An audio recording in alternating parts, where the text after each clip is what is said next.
Hi all, சீரக சம்பாவில் plain குஸ்கா எப்படின்னு பார்ப்போமா? வாங்க பார்க்கலாம். பாய் வீட்டு குஸ்கா எப்படி செய்யலான்னு பார்க்கலாம். ஃபஸ்ட்டு ஆயில் போட்டு மசாலா ஐட்டம்ஸ்லாம் போட்டு ஃப்ரை ஆனதும் ஆனியன் போட்டுடலாம். ஆனியன் நல்லா வதங்கட்டும். டீப் ஃப்ரையே சேம் லுக் லைக் நம்ம பிரியாணி எப்படி செய்வோமோ சேம் தான், அதே தான். பச்சை மிளகா எல்லாம் ரெண்டும் சேர்ந்து வதக்கிடலாம். நெக்ஸ்ட்டு வெங்காயம் வதங்கினதும் தக்காளி போட்டுடலாம். வதங்கிச்சு, தக்காளி போட்டு நல்லா வதக்கிடுவோம். நல்லா வதக்கினதுக்கப்புறம் நல்லா வதக்கிடலாம். தக்காளி நல்லா வதங்கலாம். ஏன்னா இப்போ நம்ம இதில் ஃபுல்லாக ப்ளெயின் பிரியாணி தானே. ஃபுல்லாக வதங்கினதுக்கப்புறம் மசாலா ஐட்டம்ஸ்லாம் போட்டுடலாம். இஞ்சி பூண்டு பேஸ்ட்டு எல்லாம் போட்டுட்டு புதினாலாம் போடுவோம். புதினா போட்டு கொத்தமல்லி எல்லாம் போட்டு வதக்கிடலாம். நல்லா வதங்கட்டும். நாங்கள் இப்போல்லாம் இந்த புதுசாக வாங்கின பாட்டில் தான் பண்ணுறேன் நான். அந்த பிரியாணி பாட்டு சூப்பராக இருக்குது. எல்லாம் போட்டு வதக்கிட்டு மசாலா ஐட்டம்ஸ் கரம் மசாலா, அப்புறம் கொஞ்சமாக மட்டன் மசாலா, சால்ட்டு, தயிர் எல்லாம் போட்டு மிக்ஸ் பண்ணிவிட்டு எல்லாம் மிக்ஸ் பண்ணிவிடுவோம்.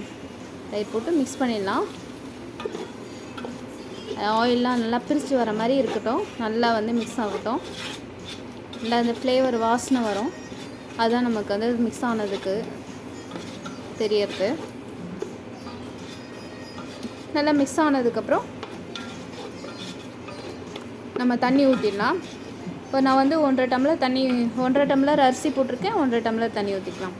ஏன்னா நான் இப்போ போடுறது சீரக சம்பா. இந்த அரிசிக்கு ஏற்ற மாதிரி நான் 1/2 hour ஊற வச்சுருக்கேன். ஸோ அளந்து வச்ச தண்ணியை ஊற்றிட்டேன்.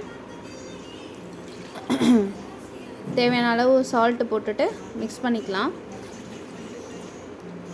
சால்ட்டு போட்டு மிக்ஸ் பண்ணிவிட்டு இப்போல்லாம் போய் செக் பண்ணிக்கோங்க.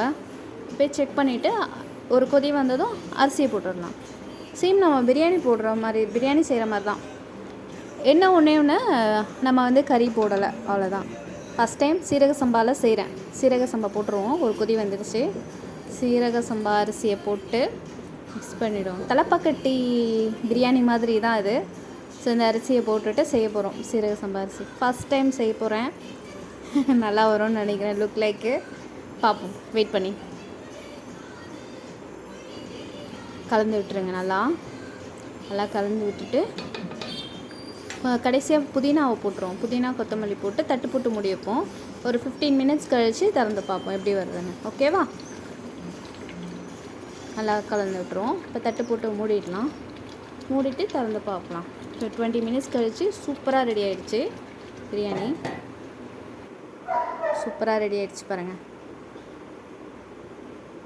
என்னோடய இது பெரிய பாட்டு. ஸோ 1 டம்ளர் அரிசின்றது கொஞ்சமாக தெரியுது இதில். சூப்பராக வந்திருக்கு. நீங்களும் ட்ரை பண்ணுங்கள், என்ஜாய் பண்ணுங்கள். பிரியாணி மாதிரியே தான் இருக்குது. என்ஜாய் பண்ணுங்கள், லைக் பண்ணுங்கள், ஷேர் பண்ணுங்கள் பிடிச்சிருந்தா.